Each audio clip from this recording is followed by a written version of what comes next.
Once a girl was flying a kite and all of a sudden her thread broken. Everyone said, now kite won't fly. But the girl tried hard and tightened the thread and eventually kite flied and touched the skies.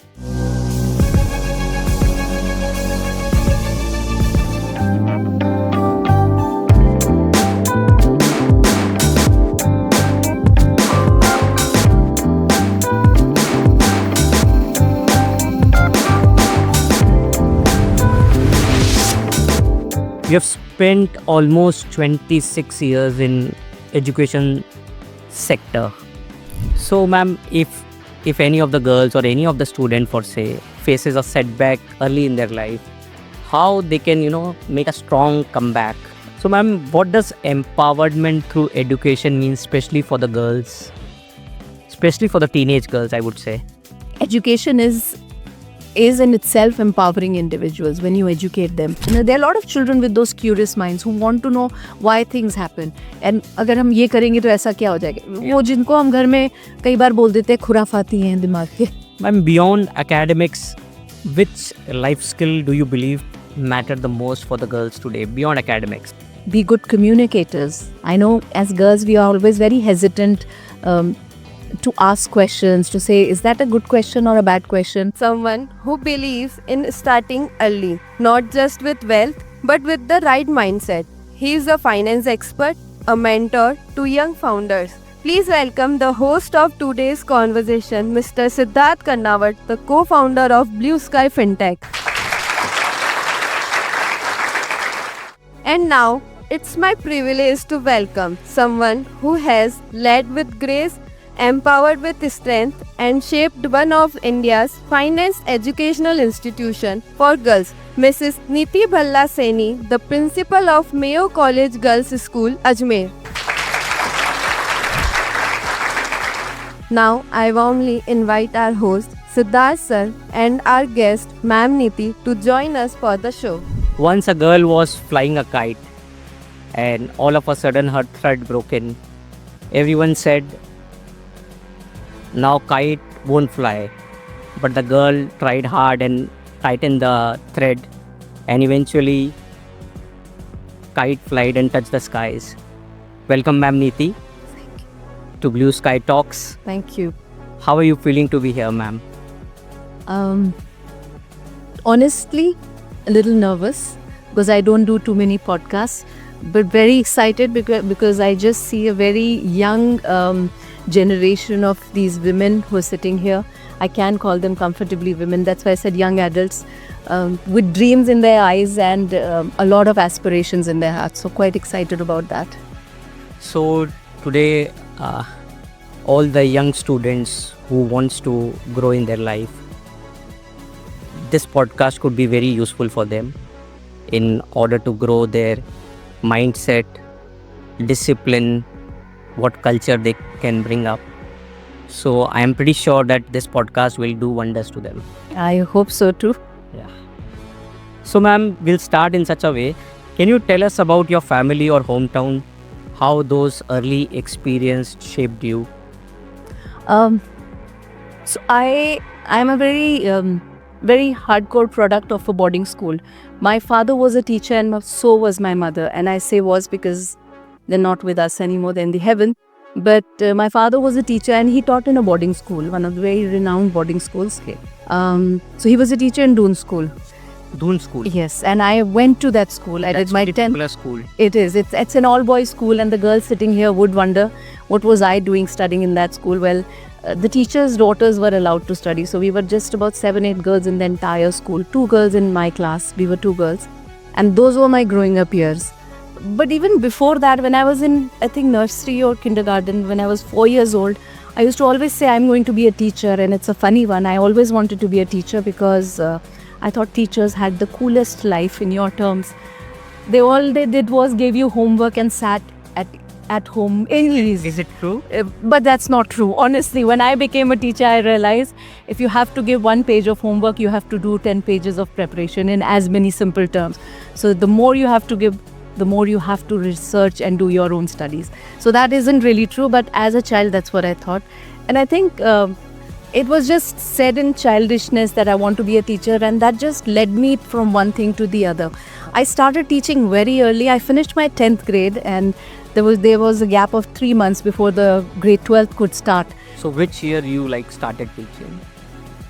This was 1990 when I finished my 10th grade. Okay. And I used to go and drop my brother to a very young, I have got a little younger brother.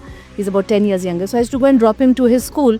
And the principal one day said that we're looking for somebody to help us in the kindergarten. Can you come in? And I spoke well. My English was good. And they were looking for somebody with good spoken English so that the little children could be inspired to speak in English. Which city it was? This was in Rudrapur, which is now Udham Singh Nagar, which is also. So you are from Rudrapur. Not really. I grew up in Dehradun. By then, my father, after I finished my 10th, had moved to Rudrapur. Oh. So that's how I was there. And so I started teaching. And my salary was 500 rupees a month. That was like a big deal, very big deal. But I think there's no, what I would want to share today is that there's no dream which is small or big. Right. It's a dream. And how you pursue it, how you take that forward is what makes the difference. So what has really led me to from where I was and what I started doing and how I started teaching, I think once I graduated, I realized that I've taught twice and did these two months short stints. And I thought, no. And then I was teaching in a school again after my graduation. And I thought that, no, that's not what I'm going to do. Both my parents are teachers. I have to do something different. So I went into a career in marketing. Okay. And so I worked for about 6 months with Cipla, Okay. the medical. The Cipla. So they used to call us marketing rep or the medical rep, they would call us, MRs. And those 6 months made me realize that what was my core was actually education. Those 6 months of not being in teaching made me realize that that's what I do best.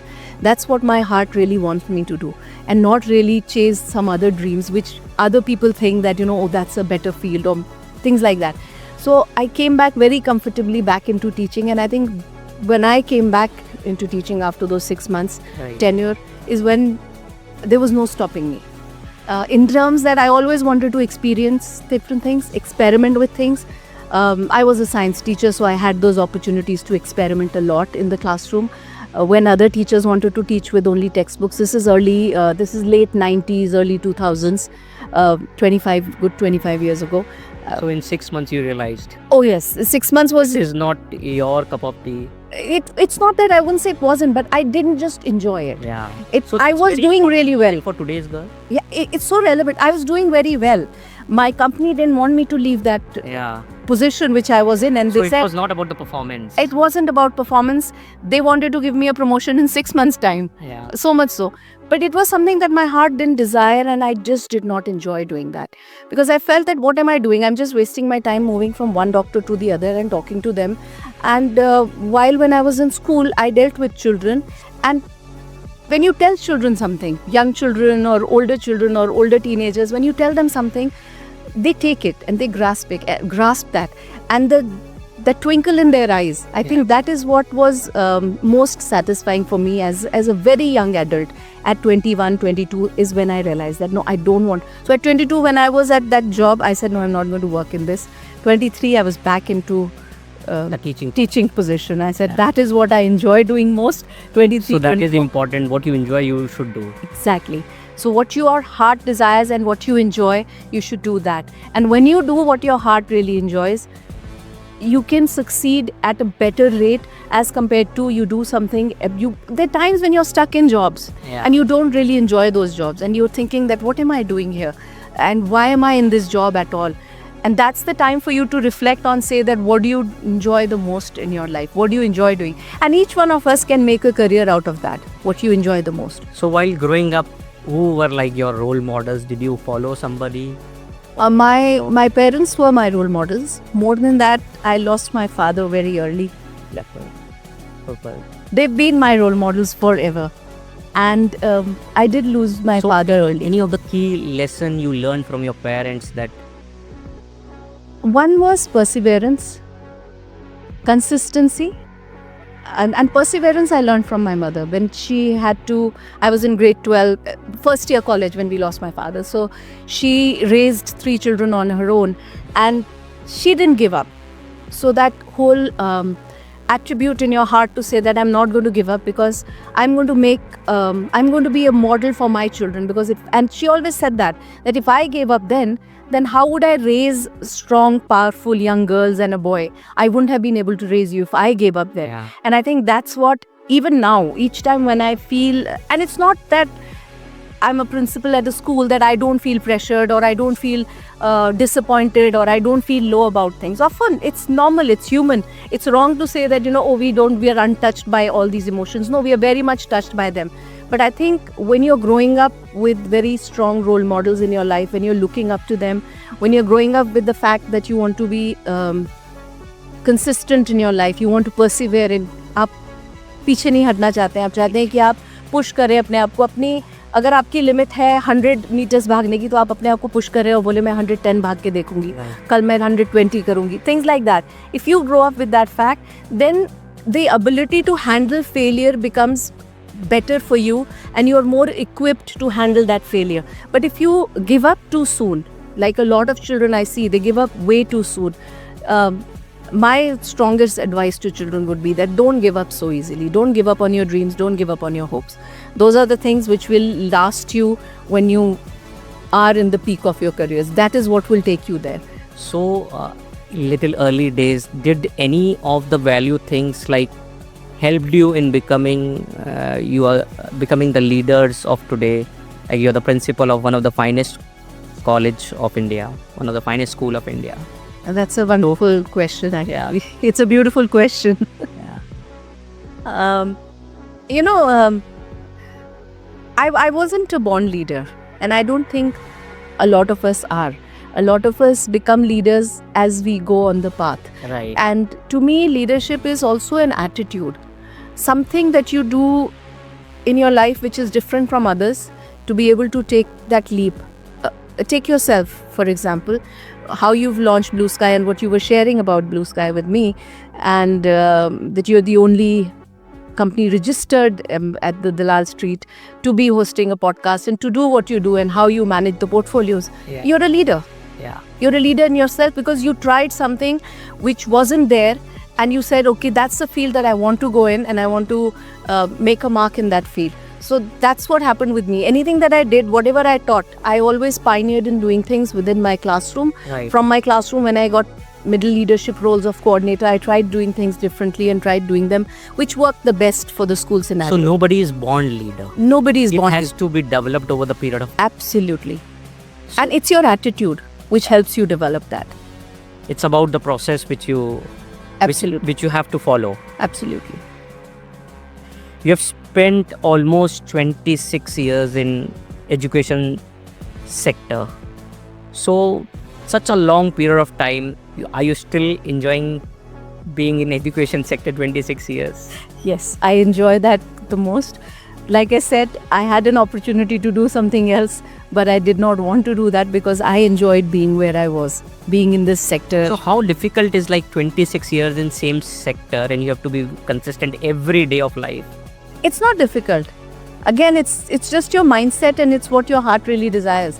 I don't see myself doing anything beyond education. Even when I retire from a full-fledged role of a principal or a school leader, I will still be connected with education. I know that in my heart. I'll be doing something with regards to education, maybe something different. But it's not difficult. I think it's just maybe for me, I'm a person of habit and I just so enjoy being in the school.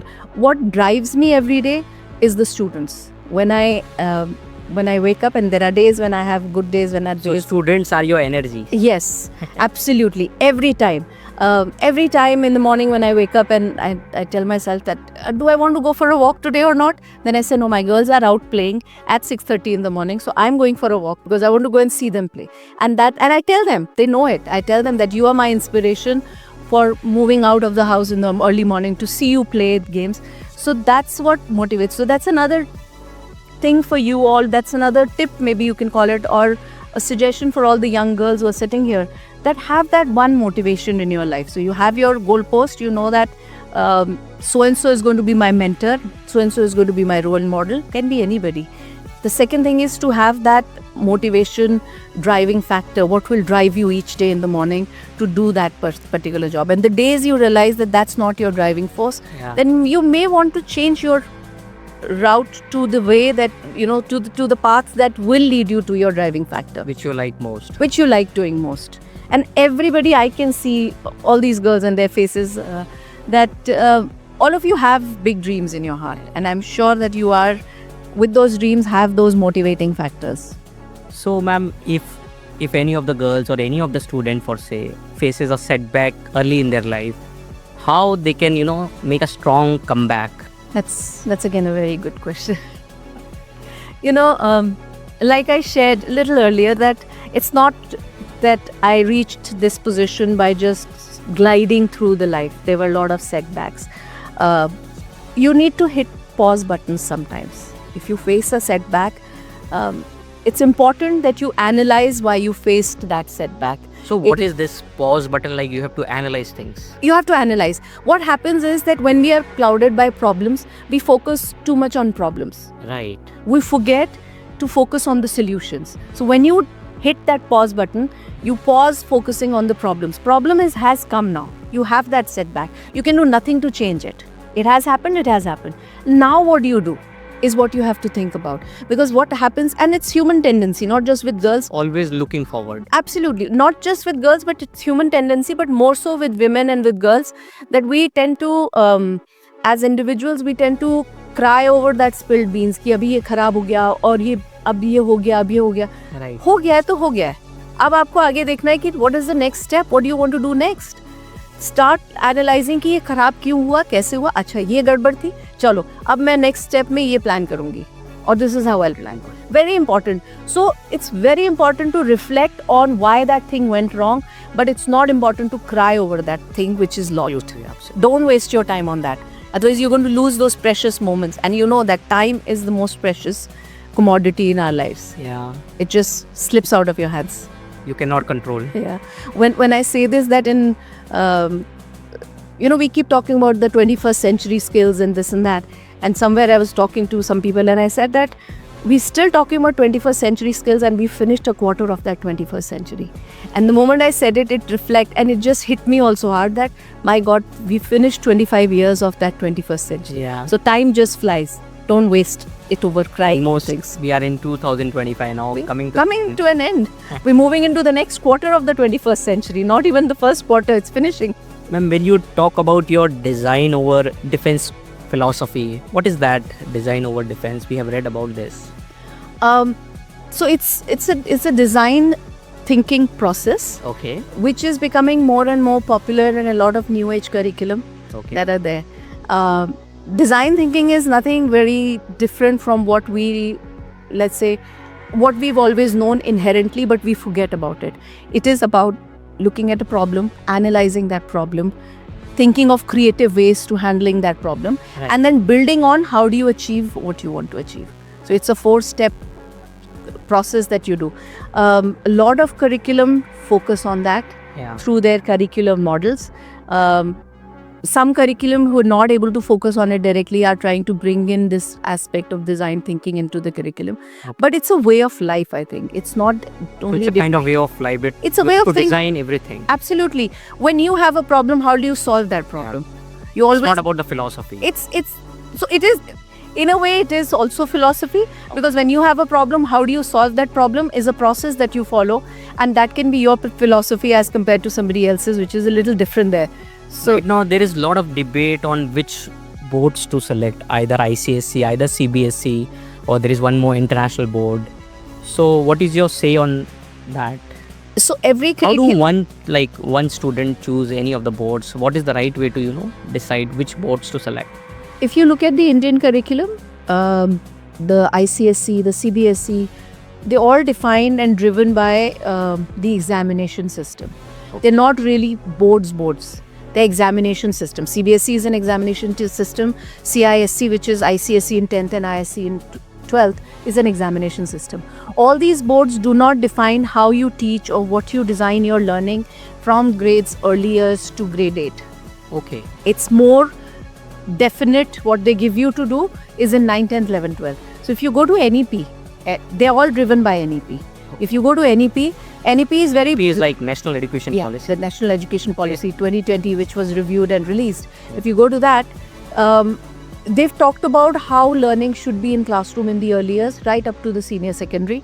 How should the learning be transforming from children learning to do things with their hands, Okay. to understand the conceptual aspects of it, and then move forward. So what happens currently in our Indian curriculum, a lot of it is defined on content driven. It is defined on content because the requirement of the board is content. The examinations that they are given is all content driven. You asked me a question that how do I differ from an international curriculum to the national curriculum. International curriculum over the years with research have moved away from a content driven curriculum to a conceptual driven curriculum.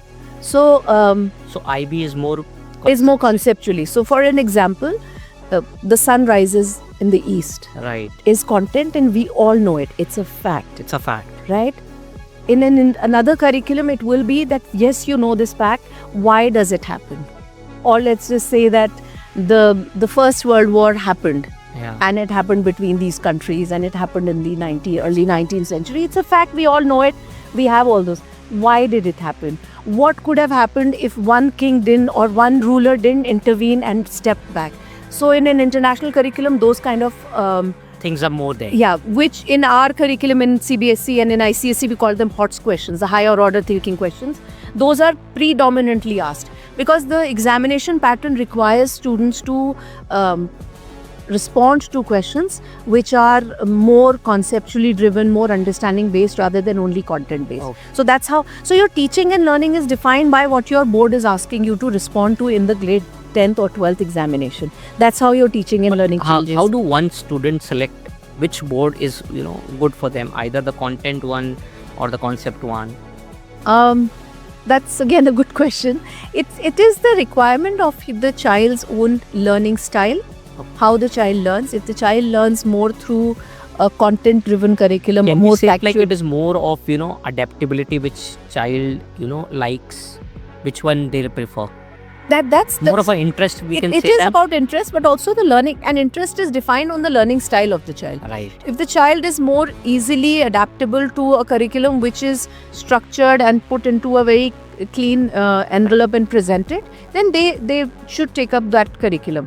And the national curriculum is more so very clearly lines defined, very content driven. Though having said that, even the national curriculum is changing with the requirements of the NEP. They are also changing. So 20%, 30% of understanding based, conceptual based is coming in. Okay. Which is part of their examination. So they call it competency based questions. So those are coming into the national curriculum. So it is kind of now a hybrid model, we can say.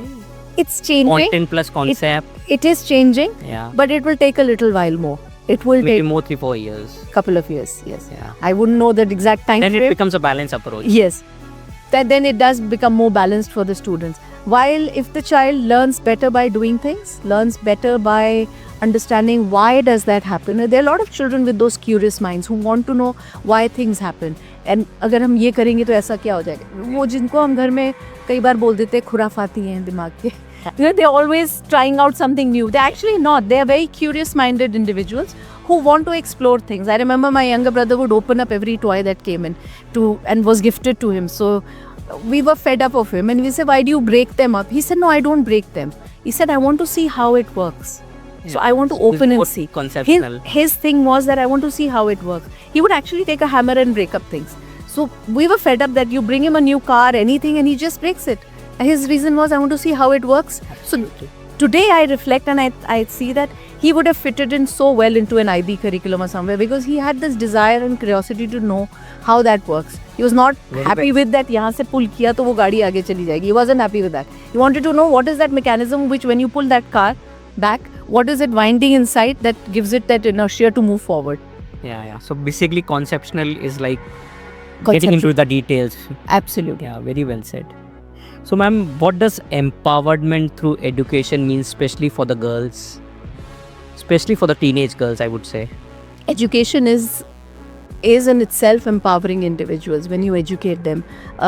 Many years ago, when I was a young teacher, I read this and I attended a conference and I read this book by a gentleman called Greg Motterson.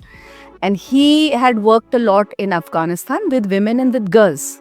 Okay. And he had worked a lot on girl education. And if you later, whenever you want to go home, Google it and see.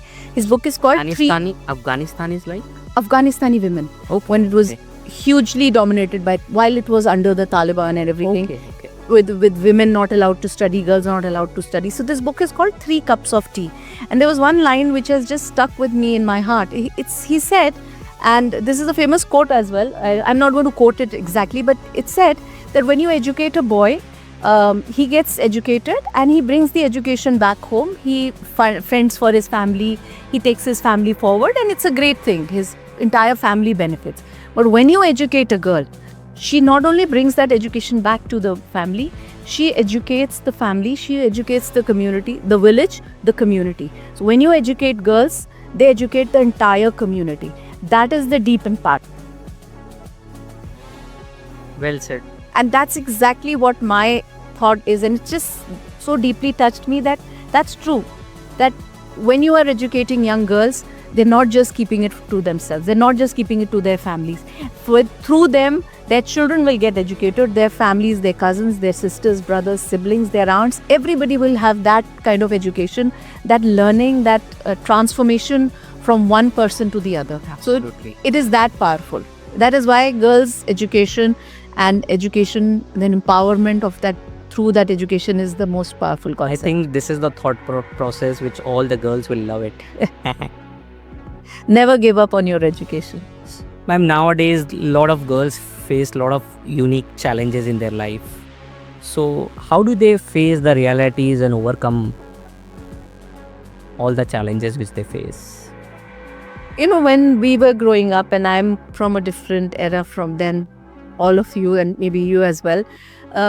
When we were growing up, it's not that we didn't face that challenges. We did.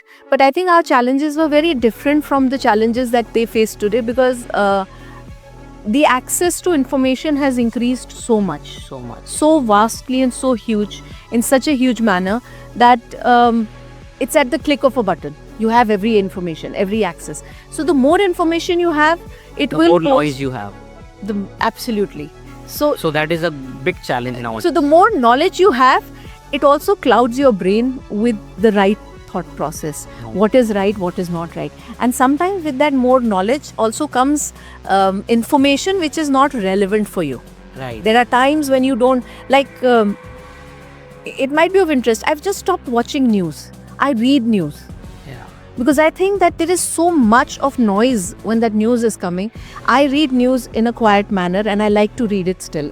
I still read newspaper, and that's what makes me feel more at peace and connected. Hardly nowadays people read newspapers. Yeah.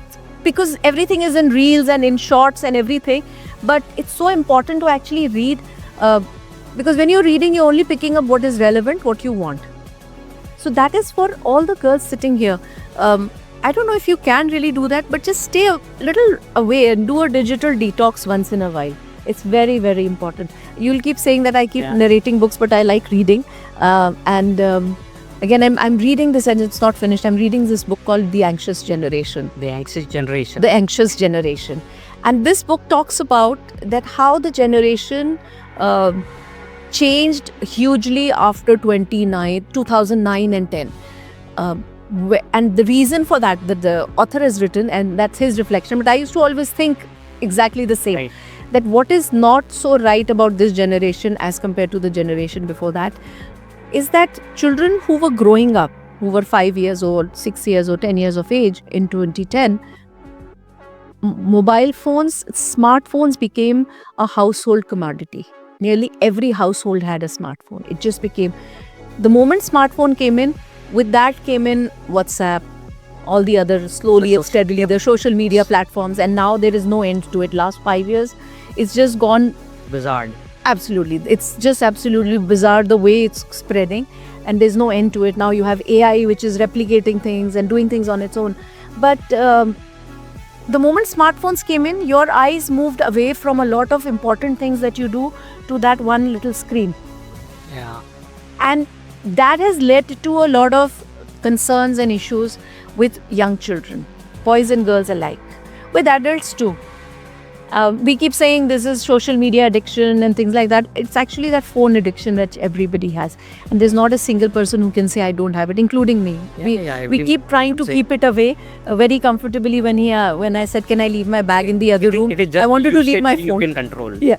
It's just the usage. So be very, very cautious, because what happens is that what you don't have, you get to see that on the social media. And the desire to get that, it's important. It's good to know that, okay, those are the things available.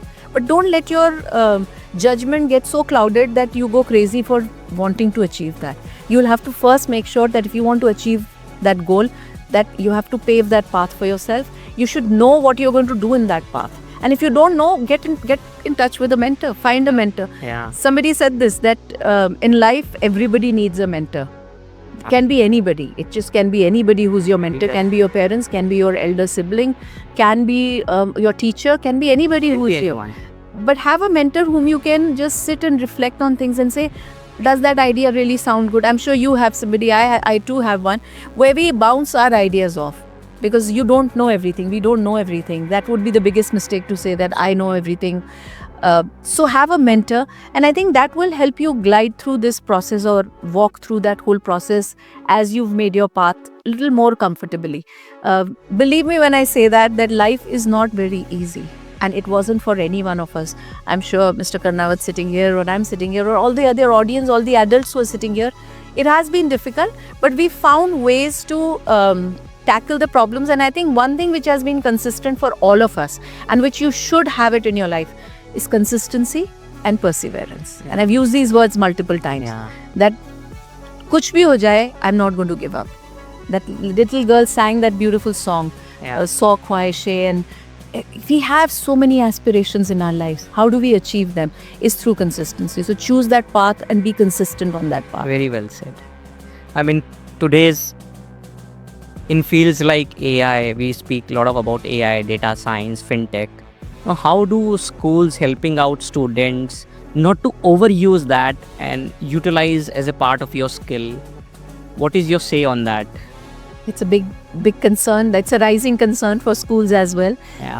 For me as a teacher, I call myself an educator first. That is what I am. My core is, my biggest concern with AI is, and that's only one concern, that it's taking away and robbing young children their creativity. Because any platform, it's making your work easy. Overused? Yes, it is becoming overused in a lot of places. If you don't create... So how do child balance that out? There are two ways. Yeah. One is that you can either become slave to AI and technology, which is very bad, or you can enslave it and harness its power to your needs. So I'm not saying that stay away from technology, don't use AI. It is a great tool. But use it to your advantage. Do not become slaves to it. Do not leave your brains and your thinking process to that AI. Because it has been developed by individuals, right? Yeah. Humans like you. So in a way, you are giving your entire thought process, your critical thinking, analysis of things to somebody else to say, you think for me, I don't want to. Brain is a muscle. Any of your body muscles, if you stop walking for 6 months, you will not be able to use your legs properly if you're not using your arms or any of your muscles. Brain is a muscle. So don't let your brain die. Let your brain continue to use your brain. Don't over-depend. Use AI for your advantage. And I'll give you an example. Yeah. I'm not a very good painter, but I like to paint. I like to just try it's like something I enjoy. It's like a hobby to you. Yeah, it's like catharsis, when you're tired. So two things I love doing. I love gardening, and I love to just work on colors and just see those colors and play with colors, or work in a garden. So I wanted to do this canvas, and I had no idea how I do it, and I wanted to do a family portrait on it. I'm not good with faces, so I thought I chose a picture where we are just a family of 3, my husband and I and our son. So this beautiful family portrait, we had gone last year for a holiday. So I thought, how do I paint this? And when I was looking at it, I just couldn't envision that I could paint it on the canvas. So I used AI. I put that picture onto AI, and I gave a command that convert this picture into an evening sunset scene bring the sun to the center and make it a canvas painting, oil paint. So it created that painting. Now that's my reference point. So I'm using that as a reference point and I'm doing my painting. So I'm still doing what I wanted to do. What was in my mind I couldn't envision. So it's created that painting for me. If you want to use it like that, use it till it's That's not. a minimum case. It's like it is advantageous because I want to do something. It's helping me, and I learned it from a painter. I said, won't your creativity go away? She taught me, and a young girl like a 25-year-old. She said, you know what, ma'am, it's so much nicer when I paint now. Whatever I want to paint, and I paint out of my imagination. I give those commands, and then Midjourney creates that for me. And then I see, this looks nice. Maybe this will not look nice in my room. And then she digitally puts it into her room to see how will it look. In the sense that on a digital platform, she puts her room picture and puts that painting. And she's, okay, this will look nice. Then she starts painting what is in her mind. So as soon as you're like, it doesn't harm your creativity, AI is good enough to use. Absolutely. Ma'am, beyond academics, which life skill do you believe matter the most for the girls today beyond academics? They're all the life skills. Yeah.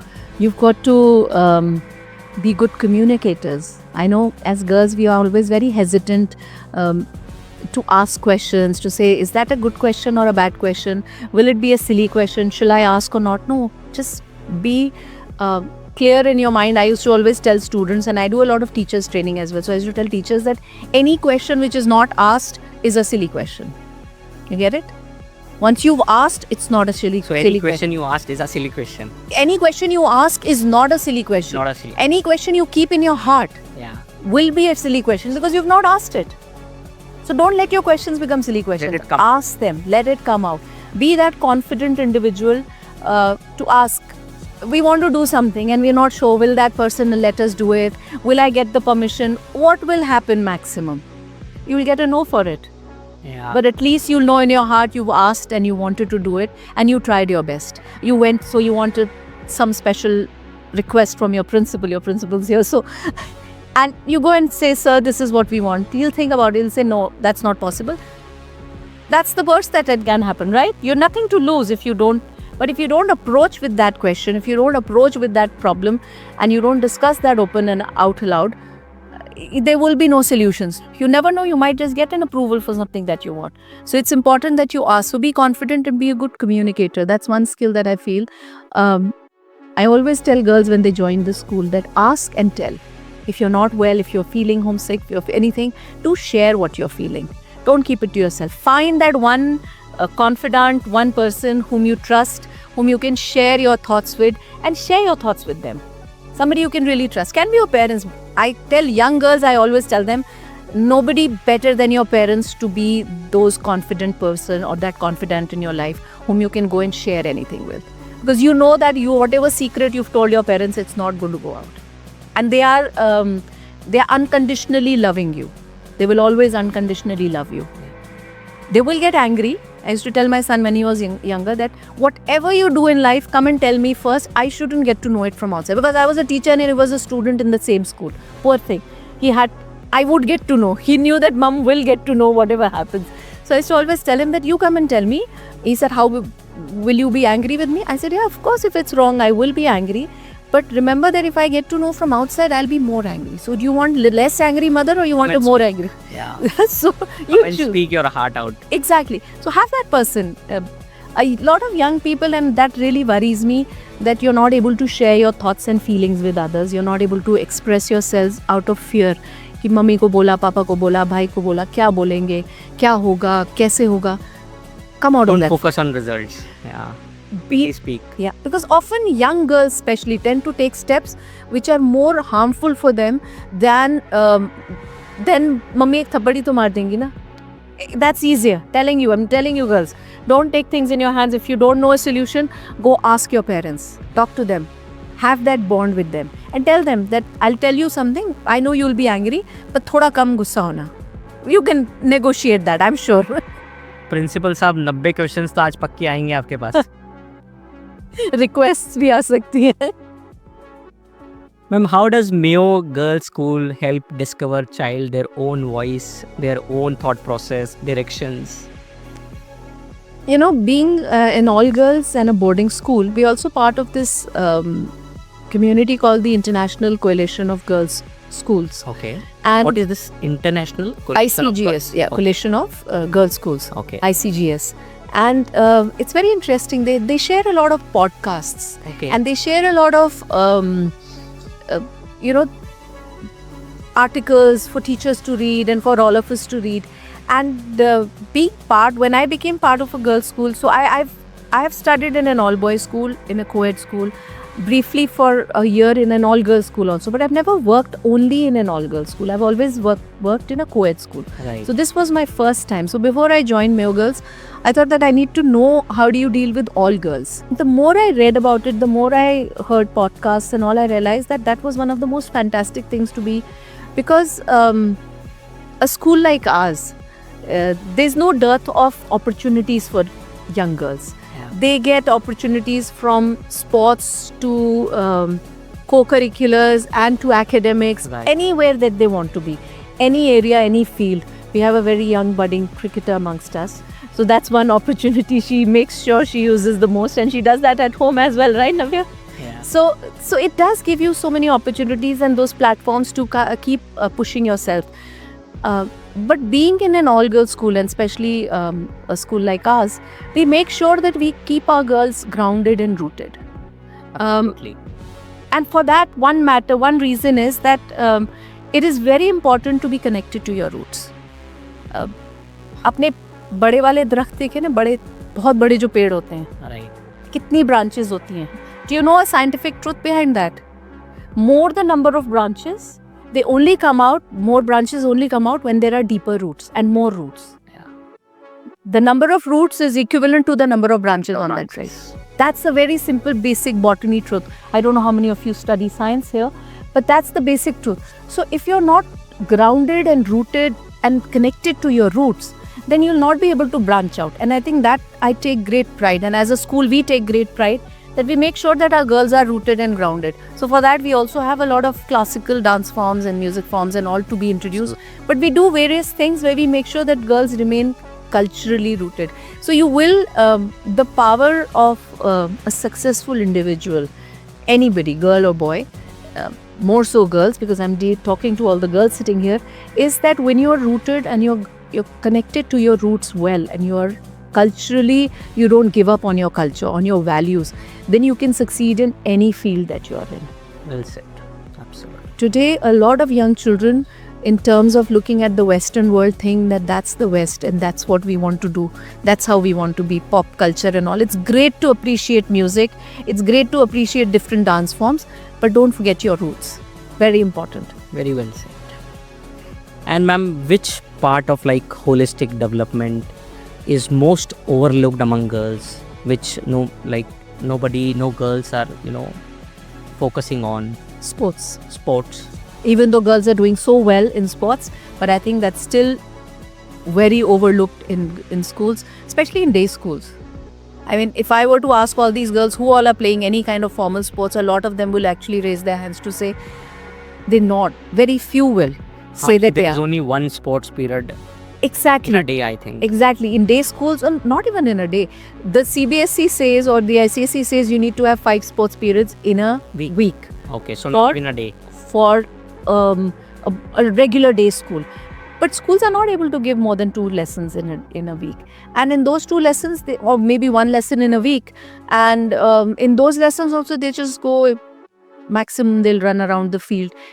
Sports is something which, again, being from a boarding school, it's mandatory for every girl to take up a sport. Morning conditioning is mandatory unless there is a medical reason, otherwise it's mandatory. Or when you have board exams starting, so Right. from September onwards, the 10th and 12th grade board students Right. don't go for the morning conditioning, but it's mandatory for them to go for one sports. So morning sports or evening sports, they have to choose.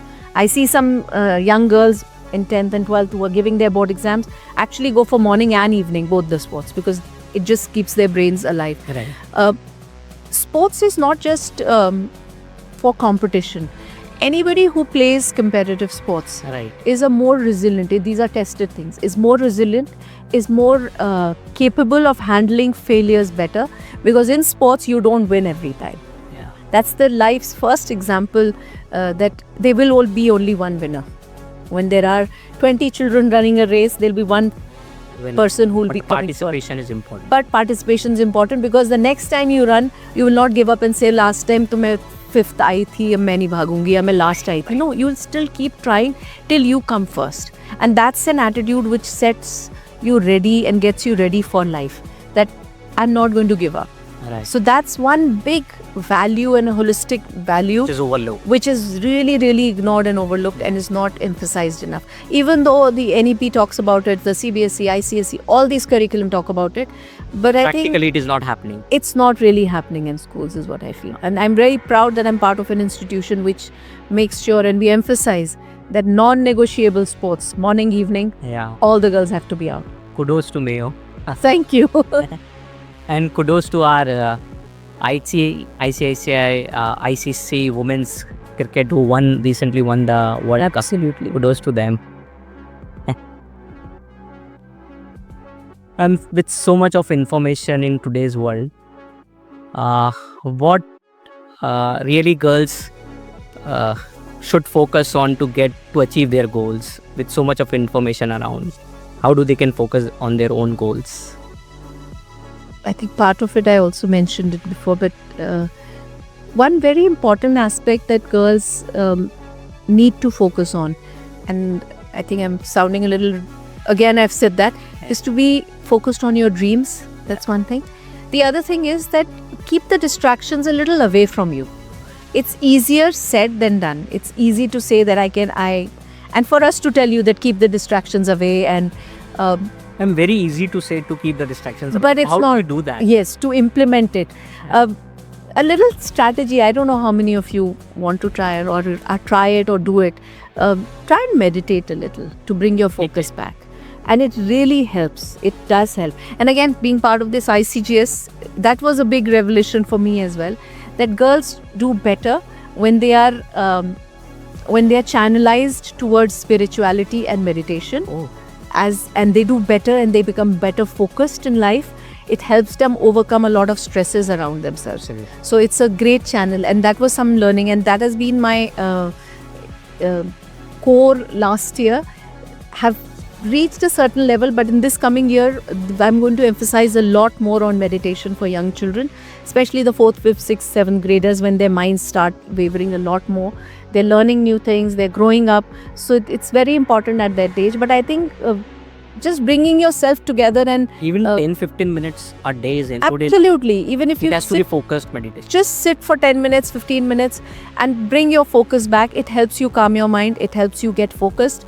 It helps you stay away from distractions. There is no other remedy. You have to do it yourself. There is no special medicine or a pill that you can pop in and say, I'm going to now be focused. It is. This is the medication. This is your Yeah. pop-in pill that you need to. If you are getting restless, if you are distracted with things, close your eyes, just breathe in deep, bring your focus back, and then start afresh to say, okay, now I'm going to do. There are times when you get stressed and you say, how do I do? What do I do? And then you just have to sit quietly and think. Take a pause. Hit the pause button. It's important. The pause button. And nowadays there are things where you have to solve a lot of critical thinking, really solving problems. So how do girls can you share some example, like how they can solve these critical thinking issues? So one of them, of course, is that over-dependence. Stay away from over-dependence on technology, on AI. Rather become creators of it. Yeah. Don't just consume it. Become the creators. Because I keep saying this, that you are the younger generation, and you are the preservers and keepers of the world. You're not just the leaders of the world, and it is not the future world. It is this world here. You are the leaders here. You are also the keepers and preservers. So if you're not able to utilize your own critical thinking, if you're not able to utilize that in the right manner within the scenario and problems that you are faced with, then you need to, again, jokes apart, but hit that pause button and say that where am I going wrong? What do I need to reflect on, and how do I take this forward? Don't run away from problems when they come to you. Face them face on. Yeah. Don't shy away from them, because the more you retract and you push things away. Another big problem with this generation is procrastination. They'll sit over things and they'll keep thinking, आज नहीं कल करते हैं, कल नहीं परसों करते हैं. Last minute पे फिर आप इतने stressed हो जाते हैं. Don't delay it. When you have something to do, do it then. Take up some time. You want to take some time and then start doing it, okay? But don't delay it over. Otherwise, you'll just keep sitting on it, and last minute when you try to do it, sometimes आप खुद reflect करिएगा. The things that you've done last minute have been good products. Think about it. If you had given them enough and ample time to do it, how well they could have turned out. So it's important that you start, when you have something to do, start doing it bits as you go along and not last minute. Absolutely well said. Ma'am, today the world values more skill than the degrees. How does Mayo prepare girls to do more, to prepare themselves for more skill rather than, have only achieved degrees? So it's like, so in our school, we have a well-rounded curriculum. When I say well-rounded curriculum, there are 4 different legs of that curriculum. One is academics, of course. Sports is equally important for us. Then you have the co-curriculars. You had the beautiful singer here. Yeah. Dance, debating. Drama, all those aspects. So that's the 3rd leg. And the 4th leg of the curriculum in our school is emotional and mental well-being of the students. That these 4 legs come together to be able to build a strong individual, to be able to give you all the skills that you need, be it communication skills, critical thinking, problem-solving skills. All those come through when you are, an example, you are playing a football match. Yeah. And the opponent is stronger than what you are. You're going to use with skills. You're going to use teamwork. You're going to use collaboration skills. You're going to use communication skills to be able to communicate clearly with your team. You are going to use problem solving skills, because when you do a little huddle up and talk to each other, you are going to decide and say, okay, this is a strategy we are going to use to tackle that opponent. That opponent is very strong. You're using all the skills while you're on the field. So degree won't work there. Absolutely. You're using all these skills each time you're posed with problem. When I was a teacher, one of my principals said this, and I remember it always. She said that life is about 2 things: creating problems and solving problems. There is no third thing in your life. There is no third thing, absolutely. So either you create problems, and when problems get created, we solve them. So when we couldn't, so the problems that we created, I'll give you an example of that. When we were in the olden times and we didn't have mixer grinders and all, what did our dadis and pardadis and parnanis and though that generation do? They use that हाथ से सिलबट्टा करते थे, या वो कूटते थे उखली में डाल के, वो सब करते थे. तो lot of handwork was needed. Then came in the machinery. So machine ने वो काम करना शुरू कर दिया. अभी हम क्या करते हैं? हम जिम जाते हैं और वही सब करते हैं.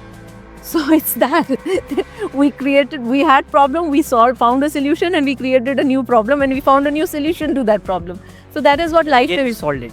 So life is all about that cycle. It's just what is important in this whole creating and solving problems is that where do you stand? Are you only at the crossroad, or are you also one of the problem solvers and you've moved ahead and trying to solve problems?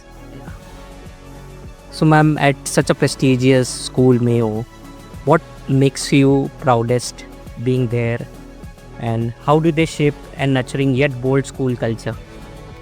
I'm very proud of my girls in the school, what they do and how they achieve things every day. They're very smart, they're very articulate, they know how to request for something if they need something. And I ask them that how do you get so articulate? And at their age, I wasn't as articulate. I was very blunt and I would say things or not say things. But when I see these young girls, 14, 13, 12-year-olds, they're very articulate. So that's one thing that I'm very proud of. The girls that we bring out of the school, who are very articulate, who are smart, who are very confident being able to do things that they can, and are resilient individuals, because boarding school is not an easy place to manage your life and be at, staying away from parents and away Very from tough home. life. Tough life, and it's very basic infrastructure. In terms, when I say infrastructure, as in you are sharing dorms. Here you have children who come from homes where they have individual bedrooms and everything. Here you share your things with your roommates, and So I think that just toughens you and prepares you for life. Yeah. And that's the most important aspect that a school like ours, Mayo Girls, we teach our girls to be very confident individuals who, when they step into the world, are ready to take that world on. Somebody said this and I loved the word. They said they are fiery and feisty girls. Fiery and feisty. Yes, that they are very fierce and they're ready to fight the world is what our girls are. They may seem very quiet and docile and shy, but they're not really that. They are truly very strong, independent girls. Absolutely. And we have experienced that. Yes, you have, totally. So, ma'am, the entire school is guided by distinguished board of royals and visionaries. How do their legacy and their thought process help schools? That's a very, very interesting question and a very good question. You know, most of our board members and most of them royals are all, almost all of them are Mayoites themselves. So the school is in their DNA. Yeah, so So they understand the So they understand the school, they understand the legacy of the school so well, and they're so passionate about what they do. There's an immense amount of support from them. The board members, even the alumni, because alumni again has that DNA and they're always driven to do things for the school, that how can the school grow. And- So we get immense support from them in all aspects, our board members, be our board members, our chairman, or all the other people who are around. Are they active in active decision making of the school? They are active in decision making and also guiding. They very actively guide when we are stuck with bigger, larger decisions. They're not. They don't take smaller decisions within the school, which are there. How do you run the school and what happens? But with bigger infrastructural decisions, big decisions which will transform the school and give a different shape to the school, they're always actively sharing their knowledge, the wealth, their experience, their legacy. They're always happily sharing and guiding us. So that's a very beautiful combination of how this school works and how it runs. So being in Mayoite, they have all the vision in place. Oh yes, You could say that. absolutely. They have a very clear vision how they want to. So right now, one of the vision which is being driven is One Mayo, Yeah. where both girls and boys schools are being looked as, and even Mayur School, which is there in Ajmer, is being looked as under One Mayo Under one umbrella. umbrella. And how do we share resources? Yeah. How do we kind of collaborate more with each other? How can we even so much so? How can we be working together in terms of areas which may be very independent to schools? So, for example, if we want to bring in a new subject Right. within the schools, we both offer. All the three schools also offer Cambridge. Yes. So the boys school in Mayur offer CBSE, we offer the ICSE board, but all three schools commonly offer Cambridge. And Cambridge resources are a little difficult to find. So we also work on lines where we can share our resources, especially the international curriculum resources, even teachers, human resources, if we can share that. We get a lot of opportunities to go to the boys school to use their vast infrastructure. So we go for equestrian We and golf. recently had 150th year of celebration. Absolutely. Congratulations to Thank you so the much. entire Mayo fraternity. Yes, it was a grand celebration, and the boys' school, all of them have really, really worked hard through the year. But it's an honor for all of us at the girls' school, because being part of One Mayo, to be a part of that grand ceremony, it is absolutely an honor for all of us to be there. Ma'am, your last message to all the girls or all the students who are listening to this podcast across India. Have faith in yourself. Be true to yourself, who you are. Accept that and have that faith in your own selves, and then drive your mission for your life. That's one very strong message for each one of you. Thank you. Thank you, Ma'am Neeti, for your voice, your warmth. It was pleasure hosting you at Blue Sky Talks. Thank you so much, Mr. Karnawat. It's been absolute pleasure for me to be here and interact with these young girls who were listening so carefully. But thank you for inviting me and having me over. And thank you to Blue Sky. Thank you Thank for you that so honor. So we can have the Q&A session. एक Q&A session कर सकते हैं. तो जिन भी बच्चों को सवाल पूछना है, जैसे कि मैम ने बोला है, स्पीक योर हार्ट आउट. तो जो पूछना है पूछ सकते हैं. All yours. It's all yours. Those who want to ask question can raise their hands. Good morning, sir. Good morning, ma'am. My question is to Miss Neeti, ma'am. Ma'am, I would like to ask you that in today's world, with the vast variety of options available to students, what is the correct way to choose your career? Thank you for that question. What's your name, my dear? My name is Bhavya. And you're in which? BSc Yeah. first semester. All right, wonderful. Bhavya, I'm sure you would have given it a thought before you chose to do BSc. You're doing PCM or ZBC? Zoology, botany, chemistry, or which? Zoology, botany, and chemistry. Yeah, ZBC. So I know that's such a wonderful question because when I was your age, we just had two options. Either you could take ZBC or PCB. Just that's it. PCM. There were no other options when we went to college, and the college that I went to. And there are such a vast variety. My advice to you would be that if you know something that you want to do, then it's great. But if you don't know what you want to do, there are a lot of platforms available which are online platforms.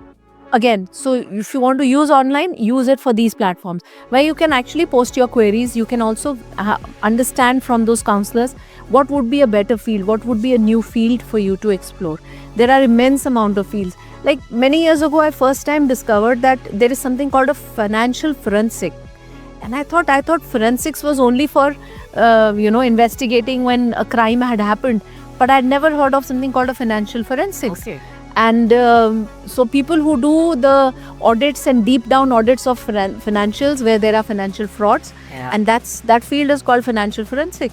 So so you will be able to find your answers on those platforms to say that where could you. So there would be a guide, there might be counselors who can guide you into saying which would be a better opportunity and a better career for you to grow in. Thank you, ma'am. Welcome. Hello ma'am, hello sir. I would like to address my question to Neeti ma'am. Ma'am, what habits help in maintaining a positive and a resilient mindset? What's your name, my dear? Ma'am, I am Tamanna Soni.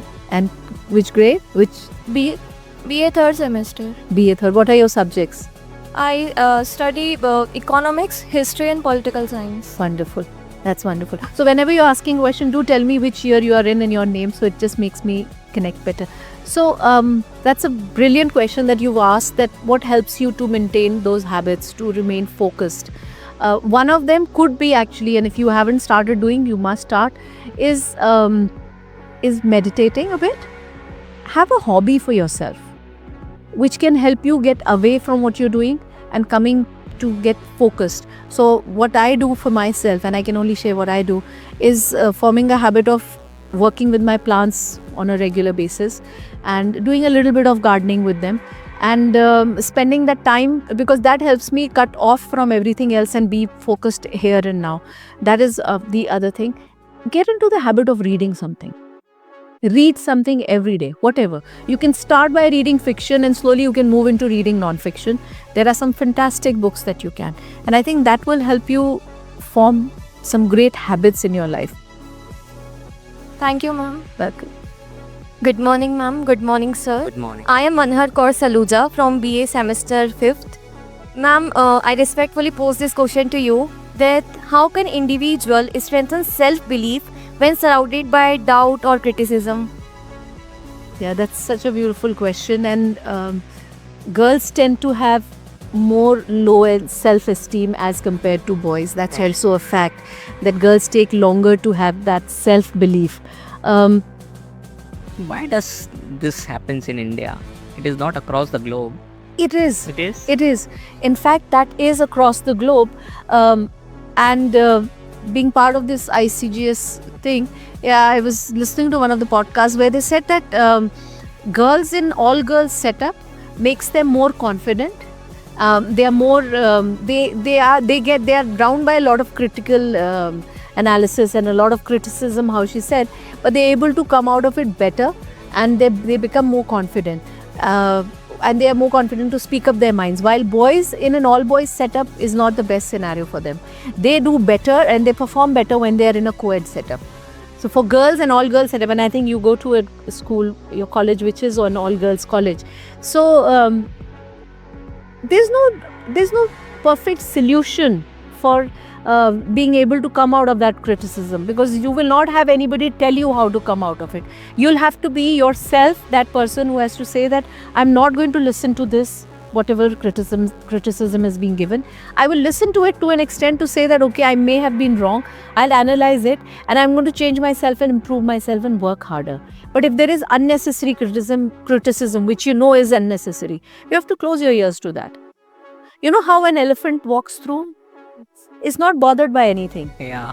You have to have that. walk. Elephants have very big ears, but it doesn't listen to any nonsense. So maybe ignorance is the key. Is bliss. Ignorance is bliss. Thank you, ma'am. Dishika, Navya wants to ask him. Good morning, ma'am. I'm Navya from Mayo College Girls School. I wanted to ask that how can we improve our decision making in daily life? That's a brilliant question. How can we improve our decision making in our daily lives?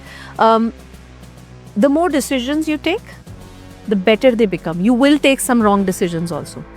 I won't lie about that. I'll be very honest.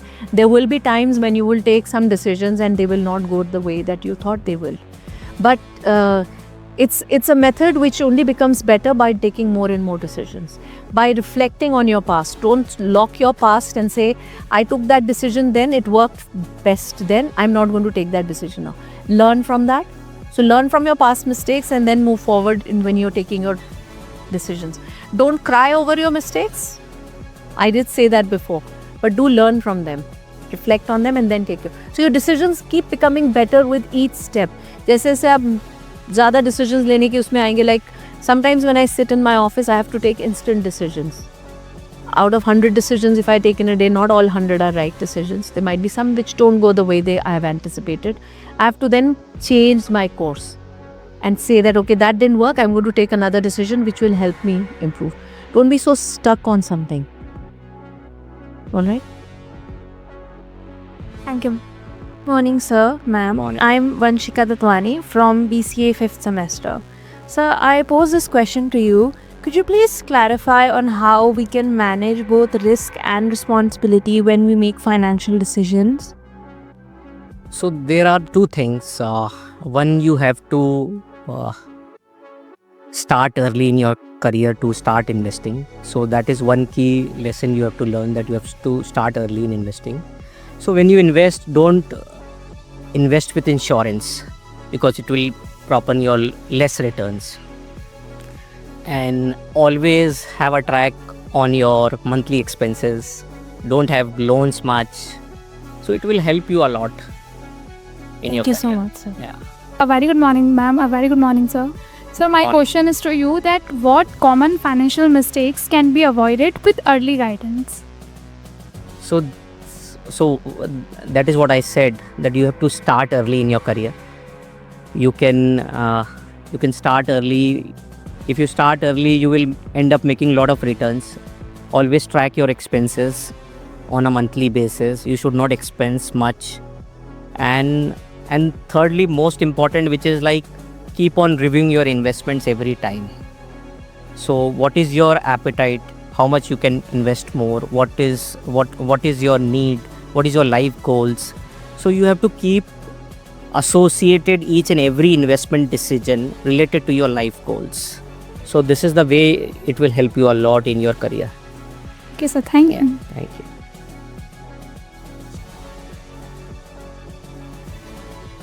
Hello, sir. Hello, ma'am. Hello. Myself, Bhavya from BSc 3rd semester. My question is for Neeti, ma'am.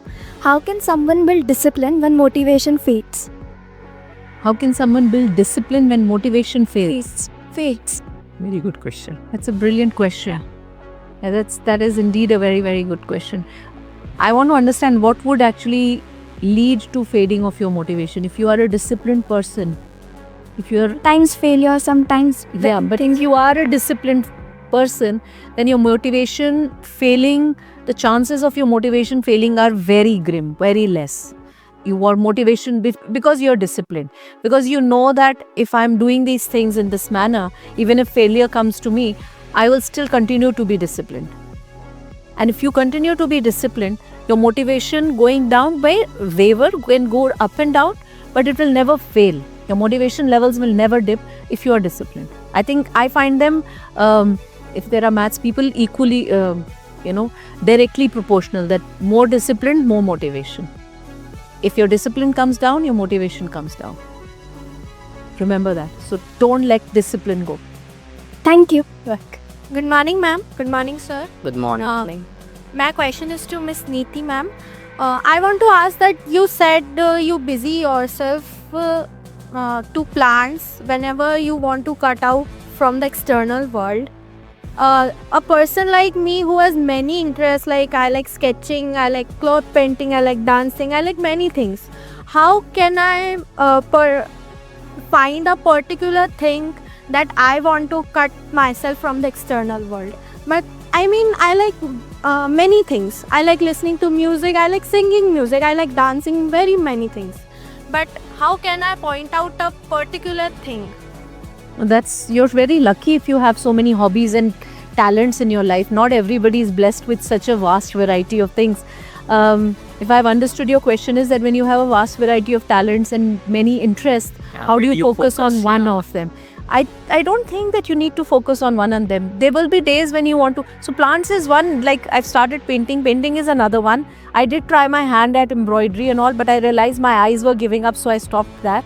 But there will be times when you will have a desire to do one particular thing and you will get focused on it. So your interest, you don't have to really channelize your interest only into one area. If you have 3-4 areas, you're really lucky, because then you're likely to be least bored. That, oh, do I have to only do the plant work, or do I only do this? This is my interest. You can choose whichever that suits you at that particular point of time. Like I love listening to music and then coloring. When I'm doing my painting work, I like listening to music and then paint. It just gets me focused. When I meditate, I don't want any sounds. I just want to sit quietly. Very soft music at the back, and then I want to sit. Then I read, I want no sound. But ma'am, sorry to counter question, but I'm happy to answer your question. thank you, ma'am. But I can't just point out that one hobby that I want to do the most. That I think I will listen to music, I will get calm and compose at okay. But when I listen to 1 or 2 songs, I will get bored. I want to do sketching. So I think the solution for you is you need to start first calming your mind to get focused onto one activity that you're doing. So meditation is the answer for you then. To bring your thoughts together and get into the habit of doing it for 10-15 minutes, it will start channelizing and focusing your mind more towards what one thing you want to do. And maybe less screen time, because honestly, more and more screen time has reduced our interest levels, has reduced our attention span hugely. Everybody's. So you need to reduce, and I don't know how much time you spend, but I'm assuming that if you're not able to focus a lot on one thing, then one of the culprits is also excessive screen time. So reduce that. Thank you, ma'am. और या फिर ये करिए, just jokes apart, एक चीज Monday करिए, एक चीज ट्यूसडे करिए, एक चीज वेंसडे करिए. That's a good solution. So after 2 weeks you will come to know कि क्या करना है. Good one. That's a good one. And sir, my another question is to you. As you said, do invest early. Yeah. So how can we judge a particular that where I want to invest? So you'll have to get in touch with the expert who can help you out, because it's very subjective in nature. Very easy to start investing, but where to invest is more important. So you have to get in touch. But as you are a student, so you can start reading a lot of balance sheets and annual reports for company. That will give a lot of insights about the company. So get your fundamental thing by reading the annual reports. I would, summarize in a way that will help you a lot in finding out the companies where you can invest. So this is the best way. Do you suggest any book for finance or investment? So start investing early. So this is the only book. It is available on Amazon. Thank you, sir. Thank you, ma'am. And by the time, by the way, I'll tell you, you don't need to read any of the investment books. It is just, ma'am, simple. You go research about the company and read the annual report. You will get all the details about the company, their vision, their future plans, their current problems. So when you read one annual report, it is, we say in our stock market, it is the Bhagavad Gita of, stock markets, to read the annual reports of the company. So that is more, it will be more helpful to you, I think. Thank you so much. Let us conclude. Vidisha wants to ask. And by the way, Vidisha, many congratulations. What a beautiful performance you gave. Thank you, sir. Thank you so much. Good morning, ma'am. I am Badisha Jain. I would like to ask that what are your views on spirituality, and do you think it affects our life? That's a very beautiful question. Thank you. There's a very fine line between spirituality and religion. Spirituality is a belief, and religion is to be followed, right? Absolutely. You can be spiritual while you are religious. Okay, so spirituality for me is many levels above being religious. In religion, you will only do rituals and you'll finish that off. But in spirituality, you will carry that as an attitude in your mind, as a thought in your mind forever. So for girls, for boys as well, but more so for girls, spirituality really helps you bring that calm and composure around yourselves. It does. Just to know that there is that one being which is there to guide you, to lead you to the right path. That belief that you have is what is very important. So indeed, spirituality is a very, very powerful tool. And often you're able to, so I'm told, I haven't been able to do that yet, but so I'm told, and what I've read and I listen to people, that when you start meditating and you achieve at a certain time frame of meditation, then you reach closer to achieving and attaining spirituality. That's a very difficult subject and very young age you're asking, so I'm very impressed with that question.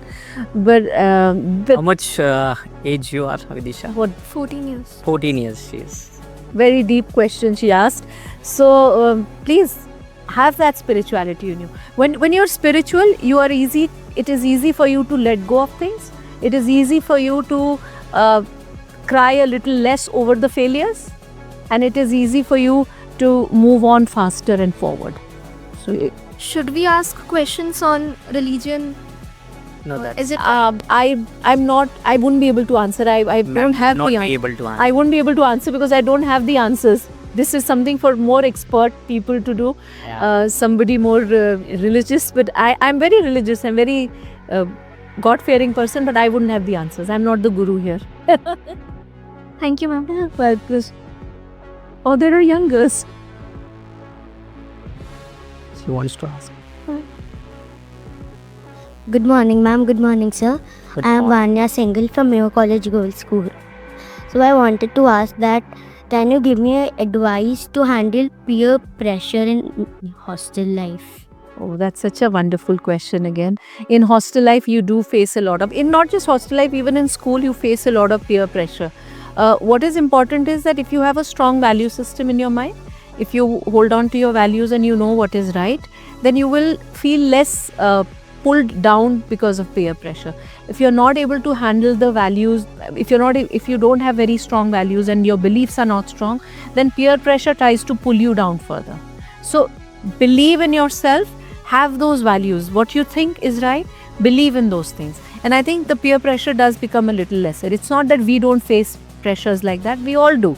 It's how much importance do you give to that peer pressure is that depends on you. So you have to give that little less importance, and then you can get your life through better. Which standard you are in? Fifth. Great. Thank you, ma'am. So let us conclude. Thank you everyone for being here, and I especially thanks Ma'am Neeti for sharing valuable insights with us. We also appreciate our guest for joining us, and your presence made this event truly special. Thanks a lot.